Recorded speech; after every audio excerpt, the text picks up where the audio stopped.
বামেদের ডাকা যে ধর্মঘট, সেই ধর্মঘটে কিন্তু সামিল হয়েছেন এবং কর্মী সমর্থকেরা। তুমি দেখতে পাচ্ছ যে ইতিমধ্যেই কিন্তু তারা বাঘাযতীন মোড় থেকে ঠিক এভাবেই পায়ে হেঁটে তারা যাদবপুরের যে সুলেখা মোড়, সেই সুলেখা মোড়ের দিকে এগোচ্ছেন।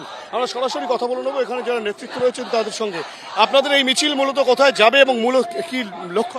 লক্ষ্য হচ্ছে আমাদের সর্বভারতীয় ধর্মঘট, শ্রমিক মারা যে শ্রমকোট, তার বিরুদ্ধে গোটা ভারতবর্ষের মানুষ, দেশব্যাপী মানুষ লড়ছে।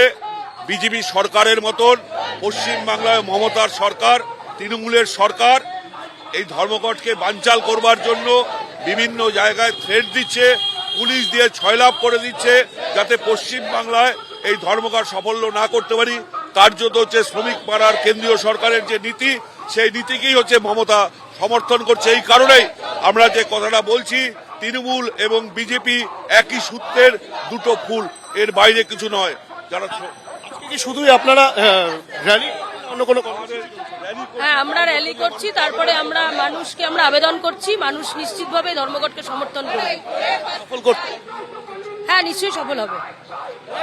বুঝতে পারছো, এই ধর্মঘটকে সফল করার লক্ষ্যে বামকর্মী সমর্থকেরা তারা রাস্তায় বেরিয়েছেন ঠিকই, কিন্তু যে চিত্র দেখা যাচ্ছে যানবাহন চলাচল বা অন্যান্য কলকারখানা খোলা যেসবগুলো বন্ধের জন্য এইভাবে ধর্মঘট ডাকা হয়েছিল, সেগুলো কিন্তু সমস্তটাই খোলা রয়েছে। যদিও বামকর্মী সমর্থকেরা তারা কিন্তু রীতিমতো রাস্তায় নেমেছেন, তারা বাঘাযতীন মোড় থেকে সেই মিছিল শুরু করেছেন এবং এই মিছিল যাদবপুর পর্যন্ত যাবে তেমনটাই তারা বলছেন। এবং দিকে দিকে বিভিন্ন জায়গায় এভাবেই মিছিল বেরিয়েছে। তারই একটা অংশ কিন্তু এখানে দেখা যাচ্ছে যে বামকর্মী সমর্থকেরা তারা সকাল থেকে রাস্তায় নেমে পড়েছেন এবং তারা বর্তমানে বাঘাযতীন থেকে যাদবপুর পর্যন্ত এভাবেই মিছিল করে যাবেন এবং পরবর্তী ক্ষেত্রে এই ফল সফল করার জন্য তারা চেষ্টা চালাবেন। যদিও প্রশাসনের তরফ থেকে, পুলিশের তরফ থেকে সমস্ত কিছুকে সচল রাখার বার্তা নবান্নর তরফ থেকে দেওয়াই হয়েছে আগেই।